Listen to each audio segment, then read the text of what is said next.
Welcome to my YouTube channel Sikandar study centre. Friends, आज मैं आप लोगों के बीच में लेकर आया हूँ क्लास 10th का फिजिक्स चैप्टर नंबर 1 प्रकाश का परावर्तन। तो दोस्तों, इसी लेसन में हम लोगों को एक टॉपिक आता है अवतल दर्पण के द्वारा प्रतिबिंब का निर्माण। अवतल दर्पण में अलग अलग स्थिति में अलग अलग प्रतिबिंब का निर्माण होता है। तो आज हम लोग इसी टॉपिक पे बात करने वाले हैं अवतल दर्पण के द्वारा प्रतिबिंब का निर्माण। तो दोस्तों, सबसे पहले मैं आप लोगों को कहना चाहूँगा कि अगर जो आप इस चैनल पे नए हैं तो इस वीडियो को शुरू से लास्ट तक जरूर देखिए। एक बार शुरू से लास्ट तक देखिए। आपको अगर जो ये वीडियो पसंद आएगा तो मेरे चैनल को सब्सक्राइब कर लीजिएगा और मेरे वीडियो को भी लाइक कर दीजिएगा। ठीक है फ्रेंड्स, तो आप इस वीडियो को शुरू से लास्ट तक देखिए। चलिए हम लोग वीडियो को स्टार्ट करते हैं।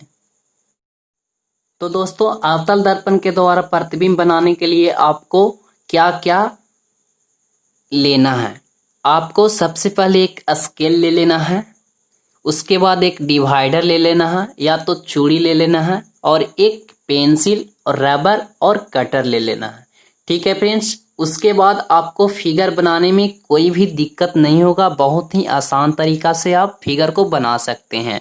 तो चलिए हम लोग फिगर को बनाना प्रारंभ करते हैं। दोस्तों, अवतल दर्पण में प्रतिबिंब का निर्माण करने के लिए सबसे पहले हम लोग कुछ नियम पढ़ते हैं। तो वो नियम क्या है आप यहाँ पे देख सकते हैं। अवतल दर्पण द्वारा प्रतिबिंब प्राप्त करने का नियम, इसमें हम लोगों को 3 नियम पढ़ना है।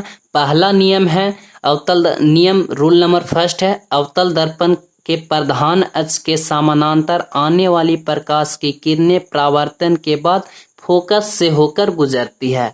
पहला नियम हमारा क्या है? अवतल दर्पण के प्रधान अक्ष के समानांतर आने वाली प्रकाश की किरणें परावर्तन के बाद फोकस से होकर गुजरती है। चलिए इस टॉपिक को हम लोग फिगर से समझते हैं। देखिए, हम लोग सबसे पहले क्या करेंगे कि एक अवतल दर्पण बनाएंगे। तो अवतल दर्पण को हम लोग बना लेते हैं। देखिए इस ढंग से, देखिए हम लोग एक अवतल दर्पण बना लेते हैं। यहाँ पे इसे हम लोगों ने एक अवतल दर्पण बना लिया। अब दर्पण के मध्य बिंदु यानी कि आधा पे इसको हम लोग क्या कहते हैं? इसे ध्रुव कहते हैं, जिसे हम लोग पी से सूचित करते हैं। इंग्लिश में पोल कहते हैं, इसे हम लोग पी से सूचित करते हैं। अब यहाँ से क्या करना है कि हम लोगों को प्रधान अक्ष खींचना है। प्रधान अक्ष खींचिए। यहाँ से क्या कीजिए? प्रधान अक्ष खींचिए। यहाँ से हम लोग क्या किए? प्रधान अक्ष खींच लिए। अब यहाँ से हम लोग क्या करेंगे? सेम दूरी पे, देखिए पहले हम लोग क्या करेंगे? सेम दूरी पे एफ मानेंगे और उसके बाद सेम दूरी पे क्या मानेंगे? वक्रता केंद्र मानेंगे। यानी कि हम लोग इसको क्या माने? यहाँ पे एफ फोकस दूरी, और फिर इसी जितना हम लोग फोकस दूरी माने उतना ही हम लोगों को मानना है वक्रता केंद्र। इसे हम लोग सी से सूचित करते हैं। अब हम लोगों को क्या कह रहा है? पहला नियम, अवतल दर्पण के प्रधान अक्ष के समानांतर आने वाली प्रकाश की किरणें परावर्तन के बाद फोकस से होकर गुजरती है। तो अवतल दर्पण का ये क्या हो गया? प्रधान अक्ष हो गया। इसके समानांतर आने वाली प्रकाश की किरणें, तो इसके समानांतर एक प्रकाश का किरण आएगा। देखिए ये प्रकाश का किरण आ रहा है इधर से और ये अवतल दर्पण से टकरा रहा। तो परावर्तन के बाद फोकस से होकर गुजरती है। तो परावर्तन के बाद देखिए ये फोकस दूरी, ये हो गया क्या? फोकस हो गया। और ये यहाँ ध्रुव और फोकस के बीच की दूरी क्या होगी? फोकस दूरी होगी। तो यहाँ से होकर गुजर जाती है। देखिए यहाँ से आया और ये यहाँ से निकल गया। ये हमारा क्या हो गया? पहला नियम हो गया। ठीक है फ्रेंड्स, चलिए हम लोग अब दूसरा नियम देखते हैं। इस नियम को आप याद रखिएगा, तब आपको फिगर बनाने में कोई भी दिक्कत नहीं होगा। चलिए हम लोग अब दूसरा नियम को पढ़ते हैं। चलिए उसी प्रकार से हम लोगों को दूसरा नियम क्या है? अवतल दर्पण के फोकस से होकर गुजरने वाली प्रकाश की किरणें परावर्तन के बाद प्रधान अक्ष के समानांतर हो जाती है। यानी कि एक अवतल दर्पण हम लोगों को लेना है। अवतल दर्पण है, देखिए ये क्या हो गया? अवतल दर्पण। इसे हम लोग क्या कीजिए? कालिप कर दीजिए। तो देखिए दूसरा नियम में हमारा है अवतल दर्पण के फोकस से होकर, तो फोकस ये हो गया, यानी कि फोकस से होकर गुजरने वाली प्रकाश की किरणें। देखिए सबसे पहले क्या होगा कि फोकस से होकर आएगा, कोई प्रकाश की किरण फोकस से होकर आएगा। तो देखिए ये फोकस से होकर प्रकाश की किरणें यहाँ से आ रही है और ये अवतल दर्पण से क्या हो रहा है? टकरा रहा है। क्या हो रहा है, टकरा रहा है। ये एरो का निशान जरूर दीजिएगा ताकि आपको पहचानने में पता चलेगा कि कौन सा किरण कहाँ से आ रहा है। तो देखिए यहाँ से होकर आ रहा है, ये यहाँ टकराया अवतल दर्पण से। अब ये क्या होता है कि प्रधान अक्ष के समानांतर हो जाता है। इस नियम को आप याद रखिएगा, ठीक है फ्रेंड्स, आपको फिगर बनाने में कोई भी परेशानी नहीं होगी। तो ये क्या हो जाता है, प्रधान अक्ष, देखिए ये प्रधान अक्ष हो गया और ये समानांतर हो गया। चलिए एक नियम इसमें और है अवतल दर्पण से संबंधित, इस नियम को भी हम लोग देख लेते हैं। इतना समझ में आ रहा है। अब हमारा तीसरा नियम क्या है, अवतल दर्पण के वक्रता केंद्र से होकर गुजरने वाली प्रकाश की किरणें परावर्तन के बाद वक्रता केंद्र से ही लौट जाती है। तो देखिए यहाँ पे हम लोग एक क्या लिए हैं, अवतल दर्पण लिए हैं। अब इसे हम लोग क्या मानते हैं, अवतल दर्पण के मध्य बिंदु को ध्रुव मानते हैं, पोल जिसे कहते हैं, जिसे पी से सूचित करते हैं। और वहां से एक क्या करते हैं कि एक प्रधान अक्ष खींचते हैं और फोकस दूरी मानते हैं ए, जिसे एफ से हम लोग सूचित करते हैं। और उतना ही जितना हम लोग फोकस दूरी लिए हैं उतना ही हम लोग क्या करते हैं, वक्रता केंद्र को लेकर दूरी को मानते हैं, जिसे हम लोग वक्रता त्रिज्या कहते हैं, आर से सूचित करते हैं।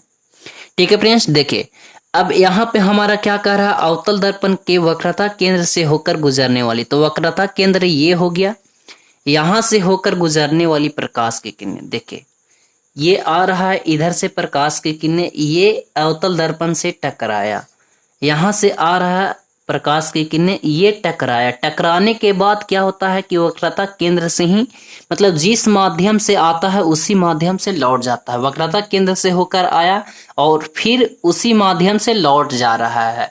समझ में आ रहा है। ये हमारा 3 नियम हुआ। इन 3 नियमों को हम लोग याद रखेंगे। ठीक है फ्रेंड्स, पहला नियम हमारा क्या था, दिखा देते हैं, एक बार और देख लीजिए आप। पहला नियम हमारा था कि अवतल दर्पण के प्रधान अक्ष के समानांतर आने वाली प्रकाश की किरणें परावर्तन के बाद फोकस से होकर गुजरते हैं। आप यहाँ पे फिगर भी देख सकते हैं। दूसरा नियम था अवतल दर्पण के फोकस से होकर गुजरने वाली प्रकाश की किरणें परावर्तन के बाद प्रधान अक्ष के समानांतर हो जाती है। आप देख सकते हैं कि फोकस से होकर आने वाली प्रकाश की किरणें प्रधान अक्ष के समानांतर हो गया। और ये तीसरा नियम हम लोगों ने क्या पढ़ लिया, तीसरा नियम हम लोगों ने पढ़ लिए कि अवतल दर्पण के वक्रता केंद्र से होकर गुजरने वाली प्रकाश की किरणें परावर्तन के बाद वक्रता केंद्र से ही लौट जाती है। आप यहाँ पे फिगर देख सकते हैं। चलिए अब हम लोग देखते हैं अवतल दर्पण के द्वारा प्रतिबिंब का निर्माण। अब हम लोग आ जाइए सीधा अवतल दर्पण के द्वारा प्रतिबिंब का निर्माण। तो हम लोगों को 6 केस मिलता है यहाँ पे देखने के लिए, 6 तरह के फिगर बनते हैं अवतल दर्पण में। तो चलिए हम लोग बारी बारी से देखते हैं। केस नंबर फर्स्ट, जब वस्तु अनंत पर स्थित होगा तो वस्तु की प्रकृति कैसी होगी। ठीक है फ्रेंड्स, जब वस्तु अवतल दर्पण के सामने अनंत पर स्थित होगा तो हम लोग सबसे पहले यहाँ क्या करेंगे, एक अवतल दर्पण बनाएंगे। तो एक अवतल दर्पण बना लीजिए। देखिए हम बना लेते हैं यहाँ पे एक अवतल दर्पण। ये क्या हो गया, ये अभी तक अवतल दर्पण नहीं है। ये क्या है, ये अभी तक अवतल दर्पण नहीं है। जब तक हमें इसे पीछे से पेंट नहीं लगाएंगे तब तक ये अवतल दर्पण नहीं कहलाएगा। समझ में आ रहा है। अगर जो आप इस ढंग का फिगर लिखें, आप इस ढंग का फिगर बनाएंगे तो आपका नंबर पूरा नहीं मिलेगा। ये टॉपिक बहुत ही आपके लिए इम्पोर्टेंट है। अब अवतल दर्पण के मध्य बिंदु को हम लोग क्या कहते हैं, ध्रुव कहते हैं, जिसे हम लोग पी से सूचित करते हैं। अब हम लोग यहाँ से क्या करेंगे, प्रधान अक्ष खींचेंगे, प्रधान अक्ष खींचेंगे। देखिए ये हो गया हमारा क्या, प्रधान अक्ष, और ये हो गया हमारा क्या, फोकस दूरी, जिसे हम लोग फोकस करते हैं, एफ से सूचित करते हैं। ये हो गया क्या, वक्रता केंद्र।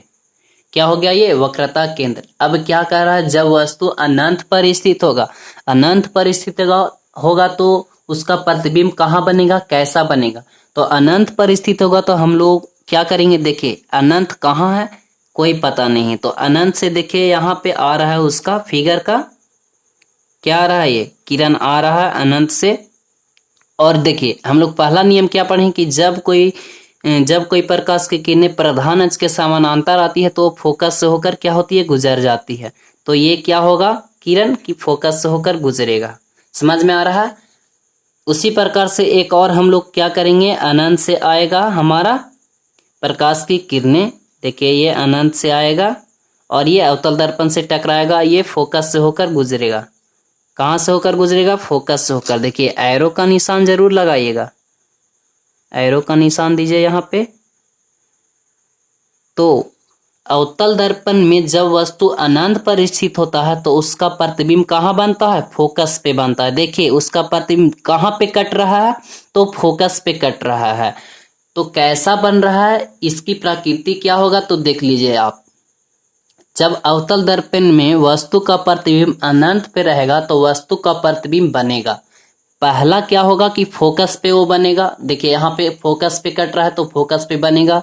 उसके बाद कैसा बनेगा, वास्तविक बनेगा और उल्टा बनेगा। उसके बाद उसका साइज क्या होगा, वस्तु से बहुत ही छोटा होगा। यहाँ पे पता नहीं चल रहा है वस्तु कैसा है, तो अनंत पे है और इससे तो बड़ा ही होगा। और यहाँ पे क्या बन रहा है, वस्तु का प्रतिबिंब बहुत ही छोटा बन रहा है। उसी प्रकार से चलिए हम लोग देखते हैं केस नंबर 2।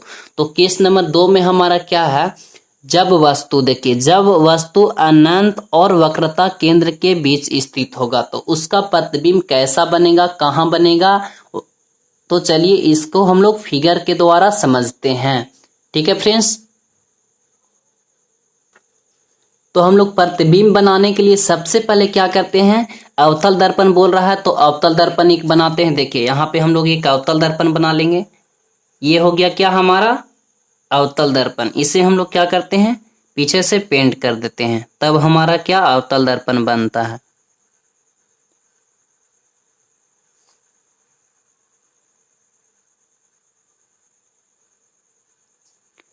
चलिए ये हमारा क्या हो गया, अवतल दर्पण। अवतल दर्पण के मध्य बिंदु को क्या कहते हैं, ध्रुव कहते हैं, जिसे पी से सूचित करते हैं। अब इससे हम लोग एक प्रधान अक्ष खींचते हैं। प्रधान अक्ष ये हो गया हमारा। अब यहाँ पे ये हो जाएगा फोकस और फिर यहाँ पे क्या हो जाएगा, वक्रता केंद्र। फिर उसके बाद हमारा प्रश्न क्या कह रहा है, जब वस्तु अनंत पर स्थित, अनंत कहाँ होगा, जब वस्तु अनंत और वक्रता केंद्र के बीच में स्थित होगा। तो अनंत तो इस साइड हो गया और वक्रता केंद्र ये हो गया, तो इसके बीच में स्थित होगा। तो देखिए यहाँ पे हमारा मान लीजिए कि आप इधर में हो गया क्या, अनंत हो गया, ये तो है ही वक्रता केंद्र। यहाँ पे फिगर है, यहाँ पे क्या हो गया, फिगर ये है, ये वस्तु स्थित है। तो वस्तु स्थित है तो देखिए इसका किरण कहाँ से होकर जाएगा, देखिए यहाँ से होकर जा रहा है, ये अवतल दर्पण से टकरा रहा है। तो पहला तो क्या होता है कि प्रधान अक्ष के समानांतर आने वाली प्रकाश की किरणें फोकस से होकर गुजरती है। तो ये हो जाएगा पहला हमारा, ये जा रहा प्रकाश की किरणें और ये यहाँ से लौट जा रहा है। और दूसरा क्या होगा कि वक्रता केंद्र से ही जाती है तो वक्रता केंद्र से ही लौट जाती है। तो देखिए ये वक्रता केंद्र से होकर आएगा, देखिए ये आ रहा है यहाँ से प्रकाश की किरणें और ये यहाँ से ही लौट जा रहा है। देखिए ये आया और ये लौट गया। तो इसका फिगर कहाँ पे बन गया, देखिए बीचों बीच बन गया, यहाँ पे फोकस और वक्रता केंद्र के बीच में बन गया। ये फिगर बनकर रेडी हो गया हमारा। ठीक है, तो देखिए इसकी प्रकृति क्या होगा, हम लोग किस ढंग से लिखेंगे। देखिए यहाँ पे आप देख सकते हैं कि जब वस्तु अनंत और वक्रता केंद्र के बीच स्थित होगा तो वस्तु का प्रतिबिंब प्राप्त होगा। कहाँ पे प्राप्त होगा, फोकस और वक्रता केंद्र के बीच। आप यहाँ पे देख सकते हैं कि फोकस और वक्रता केंद्र के बीच में यहाँ पे फिगर बना है। उसी प्रकार से यहाँ पे कैसा फिगर बना है, तो देखिए प्रतिबिंब कैसा था, वस्तु कैसा था, सीधा था, प्रतिबिंब कैसा बना है, उल्टा बना है और वास्तविक बना है। उसके बाद वस्तु का प्रतिबिंब वस्तु से क्या बना है, छोटा बना है। देखिए ये बड़ा है, ये छोटा बना है।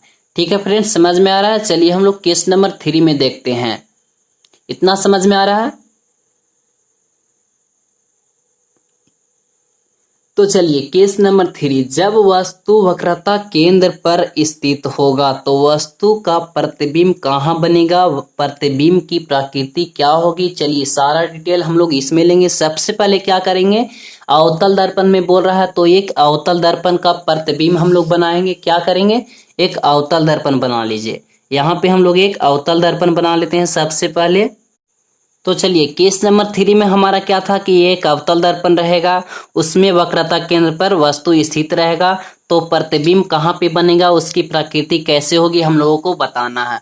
तो एक अवतल दर्पण हम लोग ले लिए, वहां पे एक अवतल दर्पण के मध्य बिंदु को ध्रुव कहते हैं, जिसे हम लोग पी से सूचित करते हैं। पी से हम लोग एक वक्रता पी से हम लोग क्या किए कि एक प्रधान अक्ष खींच लिए, फिर हम लोग क्या किए फोकस मान लिए और उसके बाद वक्रता केंद्र मान लिए। अब वक्रता केंद्र पर मतलब एक वस्तु स्थित रहेगा। देखिए यहाँ पे ये हो गया वक्रता केंद्र पे वस्तु, तो उसका प्रतिबिंब कहाँ पे बनेगा हम लोगों को बताना है। तो देखिए एक तो आएगा यहाँ से होकर, देखिए एक तो जाएगा इस तरह से किरण जाएगा और ये कहाँ से लौटेगा, फोकस से होकर लौटेगा। हम लोगों ने नियम में ही पढ़ लिया है, पढ़ा है कि नहीं। देखिए ये हो गया क्या, फोकस से होकर लौट गया, ये गया और एक आएगा यहाँ से फोकस से होकर आएगा तो प्रधान अक्ष के समानांतर हो जाएगा। ये फोकस से होकर आया, फोकस से होकर गुजर जाएगा और ये क्या होगा, प्रधान अक्ष के समानांतर हो जाएगा। क्या हो जाएगा, प्रधान अक्ष के समानांतर। देखिए ये इस ढंग का हो गया। अब यहाँ पे ये मिल रहा है तो यहाँ पे हम लोगों का प्रतिबिंब का निर्माण हो जाएगा। देखिए ये जो हम लोगों को कट गया बिंदु, यही हमारा प्रतिबिंब का निर्माण हो गया। तो वस्तु का प्रतिबिंब का निर्माण किस तरह से हुआ, देखिए यहाँ पे आप देख सकते हैं, फिगर में भी आप देख लीजिए। इसका वस्तु का प्रतिबिंब कहाँ बना है, वक्रता केंद्र पर वस्तु था तो उसका प्रतिबिंब भी वक्रता केंद्र पे ही बना है। देखिए वक्रता केंद्र पे ही बना है तो, और उसका प्रतिबिंब कैसा बना, वास्तविक बना, उल्टा बना और वस्तु के बराबर ही बना। देख सकते हैं आप यहाँ पे आपको लिख भी दिया गया है, वक्रता केंद्र पे बना है, वास्तविक बना है, उल्टा बना है और वस्तु के बराबर भी बना है। आप यहाँ पे फिगर भी देख सकते हैं। चलिए इसी प्रकार से हमारा अभी आगे में और बचा हुआ है फिगर, उसको भी हम लोग देख लेते हैं।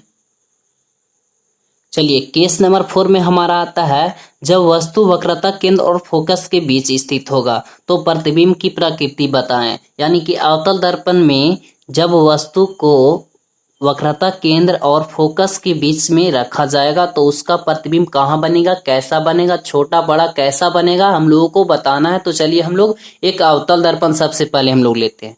क्या करेंगे, एक अवतल दर्पण लेंगे सबसे पहले। तो देखिए हम लोग एक अवतल दर्पण यहाँ पे ले लीजिए। ये हो गया क्या हमारा अवतल दर्पण, क्या हो गया हमारा अवतल दर्पण। चलिए ये हमारा क्या हो गया अवतल दर्पण। अभी इसका मध्य बिंदु, अवतल दर्पण के मध्य बिंदु को ध्रुव कहते हैं, जिसे हम लोग पी से सूचित करते हैं। यहाँ से एक प्रधान अक्ष खींचेंगे। देखिए यहाँ पे प्रधान अक्ष खींच लिए। अब हम लोग एक यहाँ पे फोकस मान लीजिए। अब यहाँ पे एक वक्रता केंद्र मान लीजिए। कहाँ पे कह रहा है, जब वस्तु वक्रता केंद्र और फोकस के बीच स्थित होगा। तो वक्रता केंद्र ये हो गया और फोकस ये हो गया, तो इसके बीच स्थित होगा। तो देखिए यहाँ पे हम लोग एक फिगर ले लेते हैं। देखिए फिगर हो गया ये हमारा, और ये जाएगा कहाँ, अवतल दर्पण से टकराएगा। ये टकराया और ये कहाँ से लौटेगा, देखिए ये टकरा रहा है और ये लौट रहा है कहाँ से, फोकस से होकर लौट रहा है। ये लौटा कहाँ, फोकस से। ये एक किरण तो फोकस से होकर गुजर गया। देखिए यहाँ से एक किरण फोकस से होकर गुजर गया।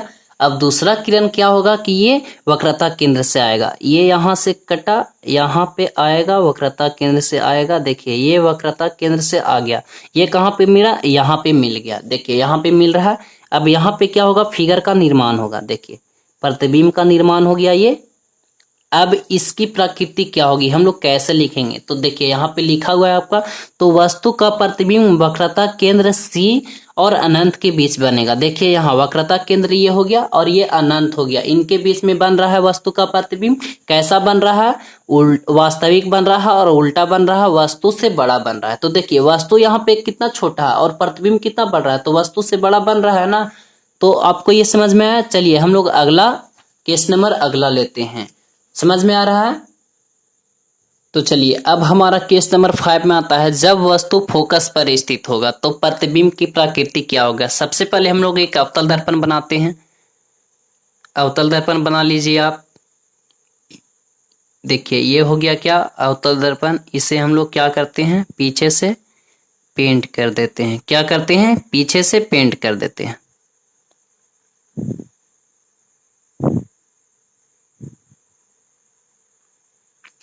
अब अवतल दर्पण के मंद बिंदु को क्या कहते हैं? ध्रुव कहते हैं, जिसे P से सूचित करते हैं। अब यहां से क्या करते हैं? एक प्रधान अक्ष खींचते हैं। देखिए प्रधान अक्ष खींच लीजिए। यहां से आप यहां पे फोकस मान लीजिए और यहां पे वक्रता केंद्र मान लीजिए। वस्तु कहाँ पे रहनी चाहिए? फोकस पे रहनी चाहिए। तो ये हो गया क्या? फोकस पे। ये हो गया फोकस और ये हो गया क्या? वस्तु। समझ में आ रहा है? देखिए ये वस्तु हो गया। पहला तो क्या होगा? किरण अवतल दर्पण से टकराएगा तो फोकस से होकर लौटेगा। देखिए ये कहाँ से लौट रहा है? ये फोकस से होकर लौट गया। ये कहाँ पे लौट रहा है? फोकस से होकर लौट गया। अब दूसरा क्या होगा कि दूसरा यहां से आएगा वक्रता केंद्र से और वक्रता केंद्र से ही लौटेगा। देखिए वक्रता केंद्र से होकर लौट रहा है। ये यहां से गया और ये यहां से ही लौट रहा है। ये यहां से आया, ये यहां पे गया। अब देखिए इसका प्रतिबिंब कहां पर बनेगा? तो देखिए ये यहां से पतला है और ये यहाँ पे चौड़ा होता जा रहा है, तो इसका प्रतिबिंब अनंत पे बनेगा।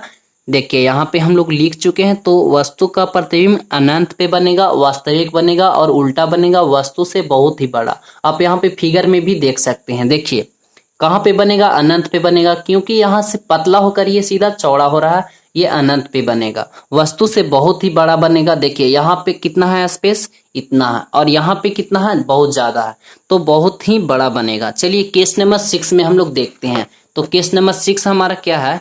जब वस्तु ध्रुव और फोकस के बीच में स्थित होगा अवतल दर्पण में।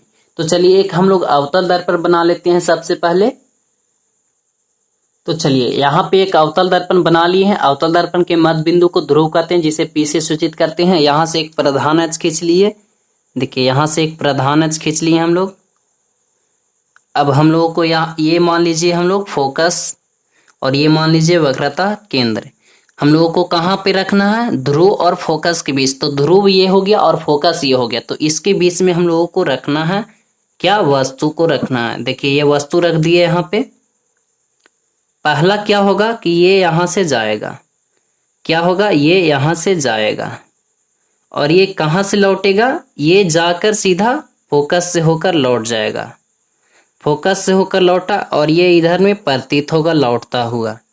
क्या होगा? लौटता हुआ। देखिए ये प्रधान अक्ष इधर में भी होगा, दर्पण के पीछे में भी होगा। देखिए इस साइड में भी होगा, हो रहा है। उसके बाद क्या होगा कि एक किरण कहां से होकर गुजरेगा? ये वक्रता केंद्र से होकर गुजरेगा।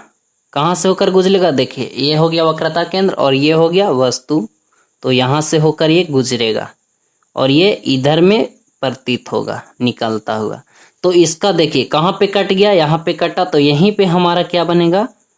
ये प्रतिबिंब बन जाएगा। देखिए ये प्रतिबिंब बन गया हमारा। ठीक है, देखिए ये गया, ये लौटा, ये आ रहा है इधर से, ये लौट रहा है, यानी कि ये जा रहा है और ये भी जा रहा है। यहाँ पे प्रतिबिंब बन गया। तो इसका प्रतिबिंब कहाँ पे बनेगा?